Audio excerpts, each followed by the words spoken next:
Meus irmãos, na quarta passada, nós vimos o relato do jovem rico, né? Nós vimos ali, nesse trecho de Marcos, capítulo 10, do versículo 17 até o versículo 22, aquele jovem rico, né, que não era somente rico, mas era também um homem de autoridade ali naquela região e que tinha uma reputação por ser um homem piedoso, de acordo com a religião dos judeus ali, né, com a lei dos judeus. E nós vimos como aquele homem ele se achegou diante do Senhor Jesus Cristo, se ajoelhando diante dele, buscando ali, perguntando ao Senhor como ele poderia herdar a vida eterna. Esse era o anseio dele ali naquela pergunta, né? E nós vimos diferentes aspectos ali de como, embora ele estivesse sincero ali em sua busca, ele caiu, né, em uma armadilha que nós não podemos cair, que nós devemos vigiar e que somos protegidos pelo Santo Espírito do Senhor, mas que precisamos vigiar quanto a essas armadilhas, né? Logo em seguida, meus irmãos, a partir desse versículo 23 que nós lemos hoje, o Senhor Jesus ele aplica aquilo que foi visto naquele relato, né?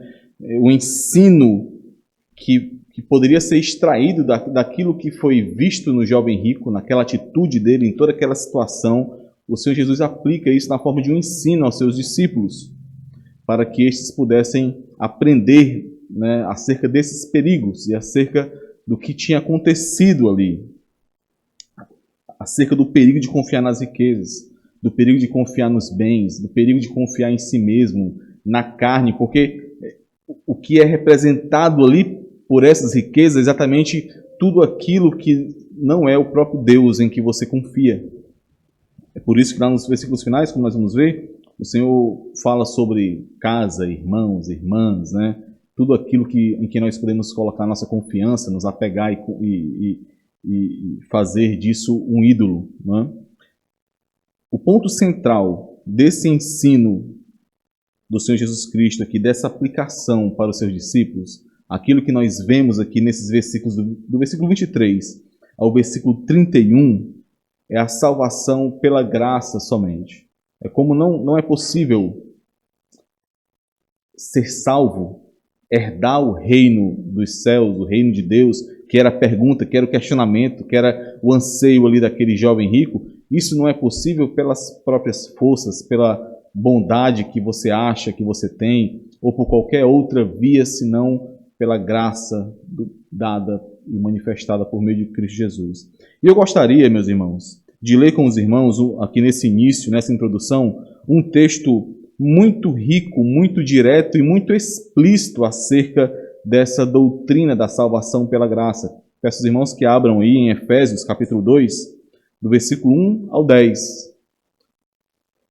Aqui o apóstolo Paulo, de forma muito clara, nos ensina aplica esse ensino da doutrina da salvação pela graça a todos os eleitos, né? Efésios 2, do 1 ao 10, diz assim: Ele vos deu vida, estando vós mortos nos vossos delitos e pecados, nos quais andastes outrora, segundo o curso desse mundo, segundo o príncipe da potestade do ar, do espírito que agora atua nos filhos da desobediência, entre os quais também todos nós andamos outrora, segundo as inclinações da nossa carne, fazendo a vontade da carne e dos pensamentos, e éramos, por natureza, filhos da ira, como também os demais. Mas, né, esse mais é importantíssimo, né? Mas Deus, sendo rico em misericórdia, por causa do grande amor com que nos amou, e estando nós mortos em nossos delitos, nos deu vida juntamente com Cristo, pela graça sois salvos. E juntamente com Ele nos ressuscitou e nos fez assentar nos lugares celestiais em Cristo Jesus, para mostrar nos séculos vindouros a suprema riqueza da sua graça, em bondade para conosco em Cristo Jesus.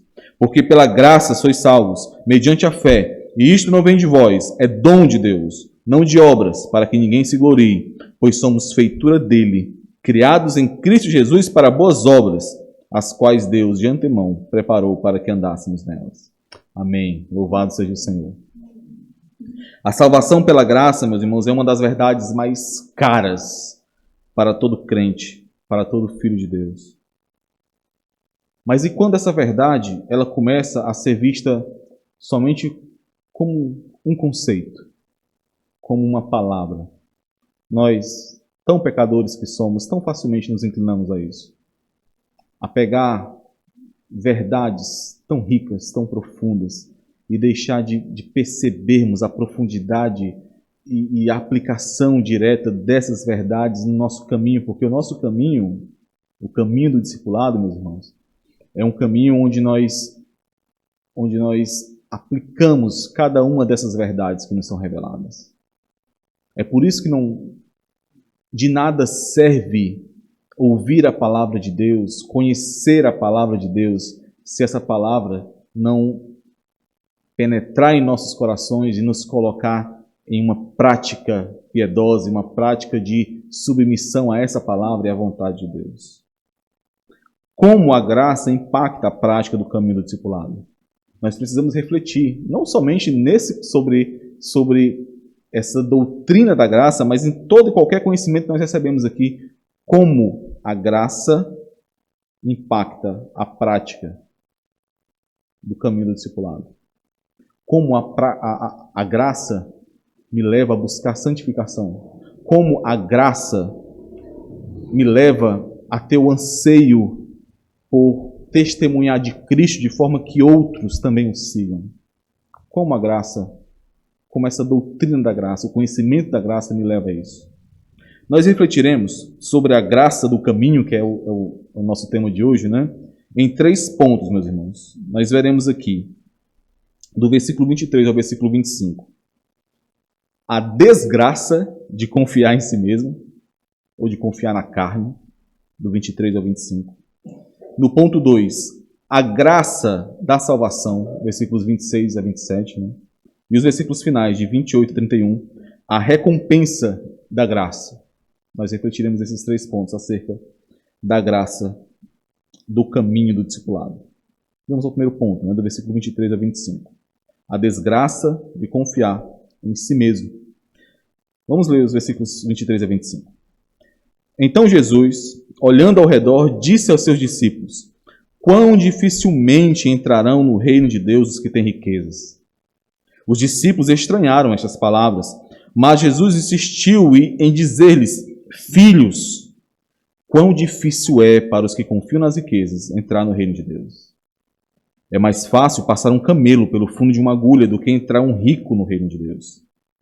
O primeiro ponto que eu quero chamar a atenção dos irmãos aqui é para essa dinâmica do Senhor Jesus Cristo em relação ao discipulado, em relação a essa condução do caminho até Jerusalém. Nós temos visto isso, que os discípulos, assim como o Senhor Jesus Cristo, estão em um caminho para Jerusalém, um caminho para a cruz de Cristo. E ao longo desse caminho ele tem ensinado aos seus discípulos como segui-lo e, obviamente, como conduzir outros a seguirem também ao Senhor, à medida que ele se coloca ali como aquele que está discipulando, né, os seus discípulos. Observe, meus irmãos, após o encontro com o jovem rico, né, e o chamado para trilhar, o chamado que o Senhor Jesus fez a este jovem rico, para trilhar o único caminho que levaria o jovem rico a herdar a vida eterna, que era o anseio dele. Porque essa foi a pergunta desse jovem, né, desse homem. O Senhor Jesus e os discípulos viram então aquele homem ir embora triste e contrariado, como nós vimos no último versículo, né, na quarta passada, no versículo 22, porque ele era dono de muitas propriedades. E, obviamente, porque o seu coração, assim como o Senhor Jesus Cristo revelou ali a ele e a sua confiança estava em seus bens, estava na sua riqueza, estava nas suas propriedades. O que aconteceu em seguida, então?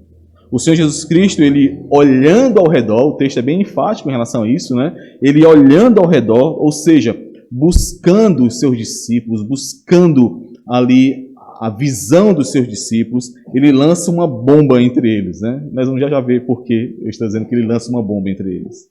Ele diz assim: quão dificilmente entrarão no reino de Deus os que têm riquezas.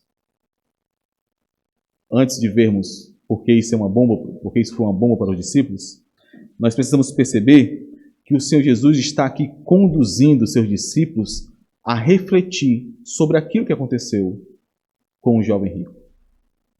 O que aconteceu ali? O que significa tudo aquilo que aconteceu com o jovem rico? O Senhor Jesus está indicando, meus irmãos, ali aos discípulos, que as riquezas, as posses e, sobretudo, a confiança na carne, a confiança nesse mundo, que foi o que impediu aquele jovem, aquele homem, de seguir ao Senhor Jesus Cristo e então herdar a vida eterna, esse mesmo perigo precisa ser refletido, precisa ser discernido, porque tais perigos também são relevantes para aqueles que seguem ao Senhor Jesus Cristo, não somente aqueles que o procuram sem o terem seguido ainda. Com base em que o Senhor Jesus Cristo diz isso? Com base em que ele chega a essa reflexão? Quão difícil é para quão dificilmente entrarão no reino de Deus os que têm riquezas? Na atitude do jovem rico, é claro, na atitude daquele homem. Atitude que revelou o seu coração, atitude que expôs o caminho que o jovem rico estava seguindo, que mostrou que a sua confiança estava nas suas riquezas, na carne, naquilo que ele considerava como sendo bom. Era ali que estava a confiança. Foi com base nessa atitude do jovem rico que o Senhor levantou essa reflexão. Qual é o meu ponto aqui, meus irmãos? É que você que, por exemplo, que discipula alguém, você que caminha com alguém, você que de forma mais próxima tem conduzido outros ao Senhor Jesus Cristo, você precisa exercitar intencionalmente essa percepção, esse discernimento, essa capacidade de aplicação da verdade da Escritura para que você possa edificar outro. Você que talvez não faça isso ainda, de maneira oficial, ou de forma nenhuma ainda, mas que por ser crente, necessariamente se relaciona com cada um dos irmãos aqui, você precisa estar atento a essa percepção também. A esse discernimento de que atitudes não são somente atitudes, mas revelam algo. De que ensinos que são dados precisam ser aplicados para conduzir outros, para edificar outros. Você que aqui, cada um de nós aqui tem sido constantemente ensinado, não há pouco tempo, há muito tempo, sobre essa necessidade de construir relacionamentos que evangelizem, que conduzam outros a seguirem ao Senhor Jesus Cristo. Você precisa estar atento a essa percepção também, porque muitas serão as desculpas que você mesmo levantará e que outros levantarão para não fazerem isso, e também muitas serão as desculpas daqueles que ainda estão em trevas, que ainda não receberam a luz de Cristo. Nós, meus irmãos, devemos estar atentos ao fato de que aquilo que nós fazemos e aquilo que os nossos irmãos fazem, as escolhas, as decisões que são tomadas, as tristezas e as alegrias que são sentidas ao longo do caminho, tudo isso expõe o que está no coração. Foi exatamente isso que o Senhor Jesus Cristo mostrou acerca daquele jovem rico. Ele expôs o coração dele. Ele mostrou em quem ele realmente confiava. Em quem ele realmente amava. Tais ações, tais escolhas, que são ali o ato concretizado em si, quando você toma uma ação, você está concretizando um ato, que vem de um pensamento, mas tais ações e tais escolhas podem ser, e muitas vezes são, apenas a ponta de um iceberg gigantesco que está ancorado no coração do seu irmão ou no seu coração. É por isso que nós precisamos ser capazes de identificar, de discernir, de edificar um ao outro. Não é uma questão, meus irmãos, de nós sairmos aí procurando defeitos uns nos outros. Não é isso. mas de estarmos atentos para que nós sejamos os instrumentos do Senhor que nós devemos ser para a edificação do corpo e para o crescimento dos nossos irmãos. É por isso, meus irmãos, devido a essa necessidade de discernimento, que nós somos tão encorajados a refletir. Os irmãos já perceberam o quanto nós somos encorajados a refletir, às vezes, em pontos que nós passamos desapercebidos, né? A fazer reflexões profundas sobre ensinos que nos são dados, sobre experiências vividas por outros. Essa semana mesmo nós somos direcionados a mais uma dessas reflexões, a refletir como outras que nós já refletimos, né, e continuamos refletindo, em que medida nós estamos sendo consumistas, em que medida nós não estamos enxergando esse consumismo. Nós somos encorajados a refletirmos constantemente aqui, meus irmãos. Por quê? Porque é para isso que nós temos os registros bíblicos inspirados, para que esses relatos e exortações nos levem a refletir e, consequentemente, nos façam nos submeter à verdade revelada de Deus. Por isso, esse é o primeiro, como se fosse o prólogo desse primeiro ponto, né? Nós precisamos estar atentos a essa necessidade de discernir, de refletir, de acordo com a palavra de Deus, aquilo que acontece em nosso meio. No versículo 24, meus irmãos, os discípulos estranharam essas palavras do Senhor. Eles ficaram surpresos. Por que os discípulos estranharam isso? Ora, de forma muito resumida, os textos áureos aí da Escritura, no Antigo Testamento, por exemplo, Deuteronômio, Levítico, né, eles trazem firmes promessas de que aquele que atentamente ouvisse a voz do Senhor e obedecesse, guardasse os seus mandamentos, esse receberia abundância de bênçãos, abundância de riquezas. Logo, assim como a ideia, né, a cultura judaica que existia na época ali, os discípulos eles ficaram perplexos diante dessa afirmação de que aquele jovem, um modelo de judeu, alguém que tinha a obediência à lei como uma marca da sua vida e que uma consequência muito clara disso, a sua riqueza, testificava dessa obediência, né, de acordo com essa cultura, de acordo com esse pensamento. Isso levou os discípulos a ficarem perplexos.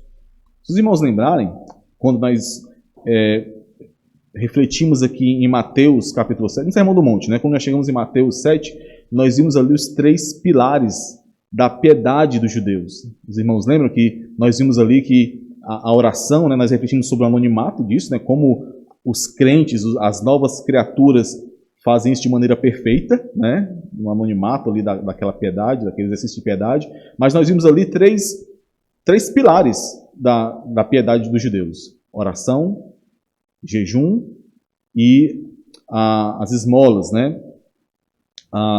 Exatamente, as esmolas. Os pobres, meus irmãos, eles podiam orar sem nenhum problema, mas o jejum, talvez nem tanto, e as esmolas, principalmente, era algo que era muito mais esperado daqueles que podiam fazer isso. Só para mostrar mais uma conexão dessa ideia dos discípulos, de como aquele homem tão piedoso e rico poderia, então, não entrar no reino dos céus. Diante da surpresa dos discípulos, o Senhor ele é ainda mais enfático, né? Ele expressa, é como se fosse um grito dele aqui: filhos. É como se ele dissesse: entendam quão difícil é para os que confiam nas riquezas, versículo 24, né, entrar no reino de Deus. Embora o caso em questão aqui, meus irmãos, seja o jovem rico, o Senhor Jesus está aplicando esse ensino de maneira muito mais abrangente. Até já comentei sobre isso com os irmãos. Tanto é que nos versículos finais desse parágrafo, lá nos versículos 29 e 30, né, o custo de seguir ao Senhor Jesus Cristo é colocado em termos de tudo mesmo. Casa, irmãos, pais, filhos, bens. Aqueles que confiam, aqueles que depositam a sua segurança e por isso se apegam a tudo isso, não podem entrar no reino de Deus. E essa é a sua maior desgraça. É impossível para alguém que confia em si mesmo, que confia na sua carne, que confia na sua força, entrar no reino de Deus. Versículo 25, o Senhor deixa isso ainda mais claro. É mais fácil passar um camelo pelo fundo de uma agulha do que entrar um rico no reino de Deus. Essa hipérbole aqui, meus irmãos, traz esse ensino de forma muito clara da impossibilidade de salvação do homem em seu próprio caminho. Existem explicações as mais esdrúxulas aí possíveis acerca dessa parábola, né? Alguns dizem que aqui fundo da agulha, na verdade, camelo, na verdade, é uma palavra que é muito similar à pronúncia de corda, e que não era camelo, era corda, né? E por isso ficaria mais fácil de entender. Outros dizem que o fundo da agulha, na verdade, era uma porta estreita que tinha em Jerusalém, que o camelo tinha que se baixar de joelhos para poder passar por essa porta. Mas isso é tudo sem nenhum fundamento. O Senhor Jesus Cristo está sendo muito claro aqui. Está usando uma hipérbole muito clara. Tão quanto é impossível que um camelo passe pelo fundo de agulha, um camelo é um camelo mesmo, um fundo de agulha é um fundo de agulha mesmo, tanto quão impossível é que isso aconteça, é impossível que aquele que confia nas riquezas, na sua força, no seu poder, é impossível que este entre no reino de Deus. Não importa o que tal homem faça, não importa o que qualquer um pense acerca disso, só existe uma porta, só existe um caminho que conduz à vida, e essa porta, e esse caminho, e essa vida é o Senhor Jesus Cristo, o Filho de Deus. Não adianta florear aquilo que não pode ser suavizado, meus irmãos. A verdade sobre a desgraça do homem é essa. Não importa quão religioso você pareça ou você suponha ser. Não importa o quão bom ou abençoado você acha que você é.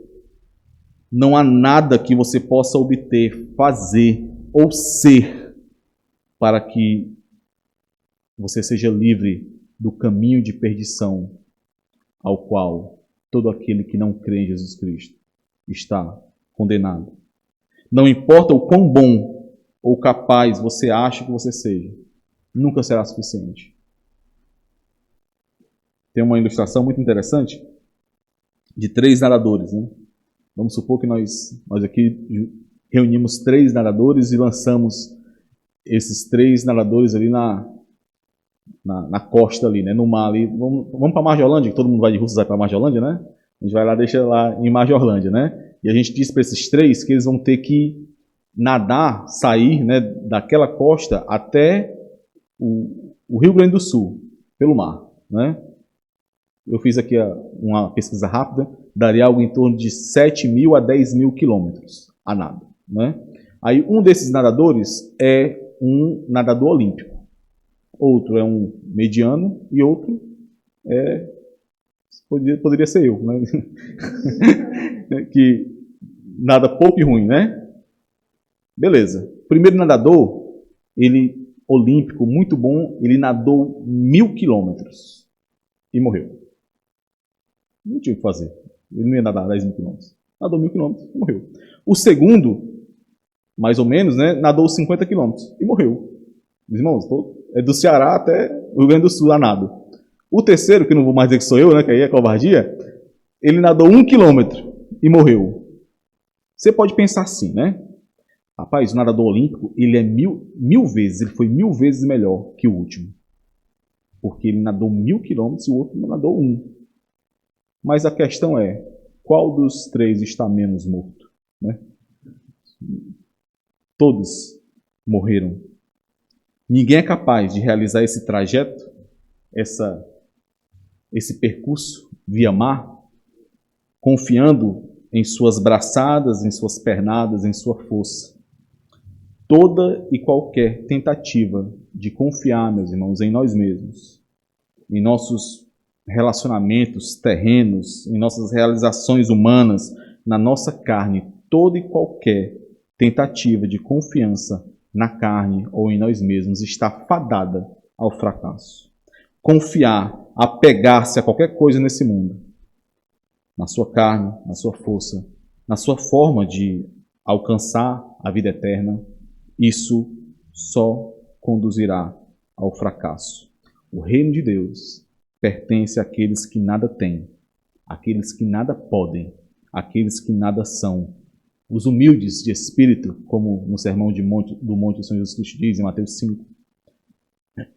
O reino de Deus pertence àqueles que descobrem a sua real identidade em Cristo Jesus e estão dispostos a deixar o que for necessário para ter mais dele. Eu não podia deixar, meus irmãos, de ler com os irmãos um texto aqui que mostra um outro jovem rico em uma situação bem diferente. Filipenses capítulo 3, versículo do 3 ao 11.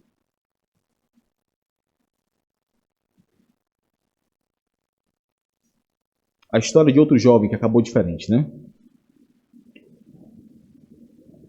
Porque nós, Filipenses 3, do 3 ao 11, porque nós é que somos a circuncisão.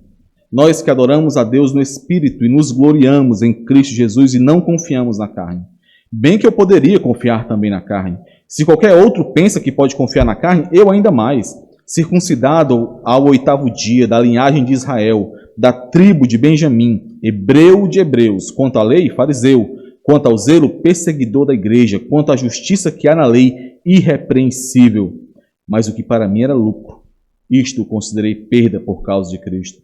Sim, deveras considero tudo como perda por causa da sublimidade do conhecimento de Cristo Jesus, meu Senhor, por amor do qual perdi todas as coisas e as considero como refúgio para ganhar a Cristo e ser achado nele, não tendo justiça própria que procede de lei, senão a que é mediante a fé em Cristo. A justiça que procede de Deus, baseada na fé, para o conhecer e o poder da sua ressurreição e a comunhão dos seus sofrimentos, conformando-me com ele na sua morte, para que de algum modo alcançar a ressurreição dentre os mortos, para de algum modo alcançar a vida eterna, para de algum modo herdar o reino de Deus. Será que você, em alguma medida, meu irmão, minha irmã, será que você, em alguma medida, você tem confiado na carne? Você tem refletido sobre essa possibilidade? Quando você tem sido atacado pelo seu pecado, por esse mundo, pela sua carne, você tem refletido se você tem confiado na carne, na sua força, no seu poder, nos seus braços? Você tem refletido sobre isso? Nós precisamos estar cientes de que não há poder em nós, de que confiar em nós mesmos. E às vezes nós fazemos isso de maneira muito sutil, meus irmãos. É cair, é deixar a verdadeira força que nos sustenta. Vamos ao segundo ponto, a graça da salvação, dos versículos 26 e 27. Eles, os discípulos, ficaram sobremodo maravilhados, dizendo entre si: então quem pode ser salvo? Jesus, porém, fitando neles o olhar, disse: para os homens é impossível, contudo não para Deus, porque para Deus tudo é possível. Os discípulos, meus irmãos, é interessante perceber isso aqui, os discípulos eles foram impactados pela verdade do Evangelho. E o primeiro resultado disso foi o temor, que é comum a todo aquele que é impactado pela verdade do Evangelho. O primeiro resultado desse impacto foi: quem poderá ser salvo? E agora, quem poderá nos salvar? Parece Chapolin, né? Quem poderá nos defender, né? E agora, quem poderá nos salvar? Esse senso de total incapacidade é inerente a todo discípulo, meus irmãos. Está incrustado em todo discípulo, em todo aquele que entende a graça de Deus. É como aqueles mais de 3.000 homens que ouviram o discurso de Pedro, lá em Atos, capítulo 2. Abram em Atos 2, 37. E aqueles homens, ao ouvirem o discurso do apóstolo Pedro, o texto nos diz que eles ficaram com seus corações compungidos, né? Atos 2, 37. Ouvindo eles estas coisas, compungiu-se-lhes o coração. Essa palavra compungiu, meus irmãos, que dá uma ideia de ter o coração perfurado, como que uma estaca que perfura o coração daqueles homens. Então, a palavra de Deus, a pregação ali, por meio de Pedro ali, compungiu o coração daqueles homens. E eles clamaram a Pedro e aos demais apóstolos, clamaram dizendo: o que faremos, irmãos? Como seremos salvos, então? Essa é a primeira reação de todo aquele que percebe, de todo aquele que ao ouvir o Evangelho, percebe a desgraça do caminho do homem. O Senhor Jesus Cristo, no versículo 27, ele percebeu o que passava no coração dos discípulos. Observe que esse termo que é utilizado aqui, meus irmãos, Jesus, porém, fitando neles o olhar, é a mesma expressão utilizada quando é dito que o Senhor Jesus Cristo fitou o jovem rico, né, no texto, nesse trecho anterior, né, do relato do jovem rico, quando ele diz, versículo 21, e Jesus fitando o amou. E nós vimos que esse fitar dá essa ideia de olhar, discernindo, observando ali a sinceridade e vendo realmente o que se passa no coração daqueles. Então, o Senhor Jesus Cristo fitando os seus discípulos, sondando o coração dos seus discípulos, ele traz aquele mais, que é o mais que mais é importante para todos nós. Ele traz o mas, que muda toda a história. O mas que nós lemos lá em Efésios 2:4. Mas Deus, sendo rico em misericórdia, por causa do grande amor com que nos amou. O mas que nós encontramos lá em Romanos capítulo 5, quando diz que mas Deus prova o seu próprio amor para conosco. O Senhor Jesus Cristo trouxe esse mas para os discípulos. Quem pode ser salvo, então? O Senhor Jesus Cristo diz, para os homens é impossível. Mas, aqui a palavra não foi traduzida como mas tem a mesma ideia, né? É contudo, né? Para os homens é impossível, contudo, mas eu vou pedir permissão aos irmãos para ler como mas, tá? Para os homens é impossível, mas não para Deus. Para Deus tudo é possível. Meus irmãos, talvez essa tenha sido a luta de muitos aqui. Muitos talvez tenham pensado durante muito tempo, ou até estejam pensando ainda nesses dias, o quão impossível é fazer aquilo que precisa ser feito para ser crente. O quão é difícil caminhar da forma como nós ansiamos caminhar para o Senhor. E talvez você tenha pensado, eu falho tanto, eu tenho errado, eu tenho pecado tanto, quando eu vou tentar fazer algo certo, né, para tentar limpar a minha barra aqui de tanto pecado, eu erro de novo, eu falho de novo, eu caio no mesmo erro de novo. Como é que eu posso ser salvo? Às vezes nós até nos perturbamos quanto a isso. Como posso eu ser salvo? Mas existe, meus irmãos, um mas, que foi escrito na eternidade muito antes de você existir. É a graça do Senhor que nos sustenta. É a graça do Senhor que nos permite nos achegar aqui, lembrando desse mas, sabendo que não há força em nós, mas sabendo que a nossa fraqueza e o nosso anseio por Cristo é o que nos sustenta. É pela graça que você chegou até aqui. É pela graça que você tem se mantido de pé. É pela graça que você tem sido levantado quando você cai. É pela graça que esta palavra está sendo nos dada. Para os homens é impossível. Não se engane, é impossível fazer aquilo que cabe a uma nova criatura fazer, mas é impossível ao homem que não recebeu o Santo Espírito de Deus. É impossível aquele que não foi atingido pela graça de Deus manifestada em Cristo Jesus. Para os homens é impossível, mas não para Deus. porque para Deus tudo é possível. No entanto, enquanto você estiver contando com a sua força, com a sua capacidade, com você mesmo, você continuará fracassando. Você continuará falhando e fraquejando na fé. Confie no Senhor, meu irmão. Peça ajuda ao Senhor, peça ajuda à igreja, peça ajuda aos irmãos. A confiança na carne, a confiança nos seus próprios braços, na sua própria força, é um fruto do ego, do orgulho, e o Senhor resiste ao soberbo. Toda árvore orgulhosa e cheia de si será abatida, mas de todo tronco contrito e arrependido florescerá a vida, porque para Deus tudo é possível. E do tronco de Jessé saiu um rebento, e de suas raízes um renovo e vida floresceu. A esperança em Cristo Jesus, por conta da graça de Deus que nos foi manifestada. O Senhor Jesus Cristo é esse rebento do tronco de Jessé.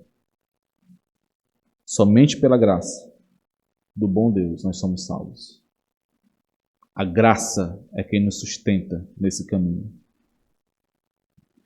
Terceiro ponto, a recompensa da graça. É estranho, né, irmãos, ouvir essa frase, a recompensa da graça, porque graça é graça, né? E aí quando você pensa em recompensa da graça, parece estranho. Mas eu quis trazer esse ponto dessa forma para que pudéssemos atentar para o que Pedro falou aqui e para a resposta do Senhor Jesus Cristo. Vamos ler versículos 28 a 31. Então Pedro começou a dizer-lhes: Eis que nós tudo deixamos e te seguimos. Tornou Jesus: Em verdade vos digo que ninguém há que tenha deixado casa, ou irmãos, ou irmãs, ou mãe, ou pai, ou filhos, ou campos, por amor de mim, por amor do Evangelho, que não receba já no presente o cêntuplo, 100 vezes mais, de casas, irmãos, irmãs, mães, filhos e campos, com perseguições, e no mundo por vir a vida eterna. Porém, muitos primeiros serão últimos, e os últimos primeiros. A instrução feita pelo Senhor Jesus Cristo, que é aos seus discípulos, acerca da graça e acerca do que acontecera ali com o jovem rico, trouxe uma questão à mente dos discípulos. E o apóstolo Pedro, como geralmente fazia aqui, né, ele tomou a frente, representando os discípulos, ele trouxe essa questão. Ele buscou solucionar essa questão. Se não há nada que possa ser feito, se é tudo pela graça, o que nós fizemos foi em vão, então, Senhor? Não precisava ser feito? E o Senhor responde: não. Deus não deve nada a homem nenhum. O Senhor salva quem Ele quer, somente pela graça. Aqueles que ouvem a voz do Senhor e lançam tudo fora por amor do Evangelho e do Senhor Jesus Cristo, eles assim o fazem porque o Senhor os capacita a fazer. Mas ainda assim, o Senhor recompensa a estes. Ainda assim, a graça superabunda.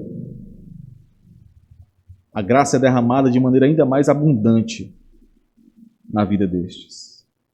Versículo 29, o Senhor Jesus diz: Em verdade vos digo que ninguém há que tenha deixado casa, ou irmãos, ou irmãs, ou mãe, ou pai, ou filhos, ou campos. Observem agora o que está definindo, né, essa ação. Por amor de mim e por amor do Evangelho. Não para ganhar 100 vezes mais, não para ter mais desse mundo, mas por amor de mim, por amor do Evangelho, que não receba já no presente o cêntuplo de casas, irmãos, irmãs, mães e filhos, e campos, com perseguições. Outra forma de entender esse com perseguições, meus irmãos, seriam não sem perseguições, mostrando que isso não é a plenitude do que nós receberemos. Existe algo ainda muito maior, que é o que é dito em seguida, e no mundo por vir a vida eterna. Que recompensas no presente são essas, irmãos? A palavra do Senhor me diz que se eu amar mais pai, mãe, mulher, filhos, irmão, irmã, ou ainda a minha própria vida mais do que ao Senhor, eu não posso ser seu discípulo. Nós vimos isso lá em Lucas, capítulo 14, versículo 26. Por amor do Senhor Jesus Cristo, eu tenho renunciado a estes. Por amor ao Evangelho, eu tenho sido de alguma forma privado destes. É o caso de muitos, é o caso de alguns. São decisões que têm que ser tomadas muitas vezes. Por conta desse amor dado a mim e em mim manifestado nessas renúncias, eu sei que eu receberei a vida eterna. Não porque eu conquistei, mas porque eu fui conquistado pelo Senhor. Mas mesmo antes disso, eu também sei que eu terei o antegozo do reino de Deus no presente tempo, ainda nesse mundo. Onde, meus irmãos? Onde? Na igreja do Senhor. É isso que o Senhor está ensinando aqui aos discípulos. A igreja, como expressão do reino nesse mundo, traz uma prova, um antegozo da riqueza do reino ainda nesse mundo. Muitos irmãos, muitas casas e muitos pais, muitas mães que são dados a todos aqueles que são feitos um só corpo em Cristo Jesus. Desfrute disso, meu irmão. Desfrute da beleza da igreja. Desfrute do valor da igreja. Desfrute do antegozo do reino de Deus que nos é dado por meio da igreja do Senhor aqui nesse mundo. Por meio dos santos, dos irmãos que recebemos. Nós usamos tanto essa palavra irmãos e muitas vezes não a usamos ou não percebemos totalmente tudo o que isso significa. Desfrute da graça da eternidade, ainda aqui, na igreja, na simplicidade da caminhada dos santos. Baixe as guardas, comprometa-se, viva a vida da igreja, sabendo que em breve, como nós cantamos aqui, em breve nós desfrutaremos plenamente disso. Sem pecado, sem as consequências que acabam surgindo do pecado, eternamente, desfrutando da graça do Senhor entre os santos. No versículo 31, Marcos arremata o assunto iniciado com o relato das crianças. No reino de Deus, aqueles que se julgam poderosos, capazes, bons, estes não entrarão.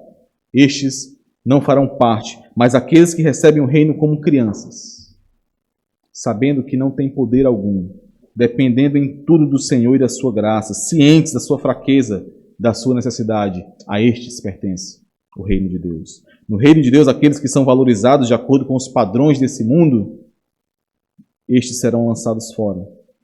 Muitos primeiros serão os últimos, e últimos primeiros, é o que diz o versículo 31. O caminho do discipulado, meus irmãos, exige tudo de nós. É o que nós temos visto. Exige tudo de nós. A totalidade do nosso coração, e isso nos dá medo. Muitas vezes isso nos trava. Nós travamos em saber que nós temos que depender do Senhor e não de nós mesmos, e não da nossa força, e não das nossas habilidades, não da nossa capacidade. E esse medo só revela que nós estamos confiando em nós mesmos e não no Senhor. Esse medo revela que nós estamos estimando demais a nós mesmos e não ao Senhor Jesus. Esse medo revela que nós estamos nos agarrando nesse mundo em coisas que não valem a pena. Em que você tem se agarrado? O jovem rico se agarrou aos seus bens, às suas propriedades. Isso o impediu de seguir ao Senhor. Nós seguimos ao Senhor. Mas será que nós temos nos agarrado ainda àquilo que não vale a pena, meus irmãos, diante da glória de Cristo que nos foi revelada? O que tem te impedido de seguir firmemente no caminho do discipulado como uma criança, dependente do Senhor, confiando no Senhor? Será que em alguma medida Isso revela que você tem confiado na carne? Muito provavelmente sim. E se sim, meus irmãos, é para a graça manifestada na cruz que você tem que voltar. É para a cruz que você tem que olhar. Não é à toa, meus irmãos, que esse relato ele está localizado entre 3 outros relatos de quando o Senhor Jesus Cristo fala da necessidade de que o Filho do Homem morresse e fosse entregue. E então, dessa forma, o Senhor Jesus Cristo está apontando para a cruz, mostrando que para saber quem é o Messias, eles têm que olhar para a cruz. Não é à toa que esse relato está aqui, nesse ponto. Nós precisamos nos voltar para a cruz. Todas as vezes que achamos que há força em nós, que podemos confiar em nossa força. Todas as vezes que o orgulho e a confiança na carne tentam nos seduzir. Tem um livro que eu vou comprar só por conta de uma frase que eu ouvi, de uma citação. Eu não li esse livro ainda vou comprar, mas em uma pregação do pastor Heber Campos Júnior, ele falou sobre esse livro. É o livro Humildade, Verdadeira Grandeza, do C.J. Mahaney. C.J. Mahaney, né? E ele disse que nesse livro tem uma citação, o autor diz o seguinte: a cruz nunca nos bajula. Por isso é que nós devemos sempre olhar para a cruz quando nós estamos confiando em nós mesmos e na nossa carne. A cruz nunca nos bajula. Ninguém que olhe para a cruz de Cristo vai se achar injustiçado por algo. Ninguém que olhe para a cruz de Cristo vai se achar desvalorizado ou superior a outro ou mais merecedor que outro. A cruz nunca nos bajula. A cruz nos mostra quem nós somos. A cruz mostra quem eu sou. A cruz expõe e me lembra dos meus pecados. Me lembra do preço que foi pago para que eu pudesse estar em Cristo Jesus. A cruz me faz olhar para mim e me ver como eu sou. Pequeno, fraco, carente do Senhor Jesus Cristo. Todas as vezes que a soberba, o orgulho, a confiança na carne, a confiança naquilo que esse mundo oferece tentar entrar em sua vida, meu irmão, volte-se para a cruz. É a cruz, é na cruz que a graça de Deus resplandece de forma ainda mais viva diante dos nossos olhos. Porque foi na cruz que nós somos comprados por Ele. Que o Senhor nos abençoe, que o Senhor nos faça continuar crescendo nessa graça que nos foi revelada, manifestada, sabendo quem nós somos em Cristo Jesus. Vamos orar. Amado Deus, Senhor, Pai de infinita bondade e misericórdia, nós somos gratos a Ti, Senhor. Nós somos gratos por Tua graça e pelo Teu amor que nos foi manifestado por meio de Cristo Jesus, o nosso Redentor. Ó Senhor, nós somos tão falhos, tão pecadores.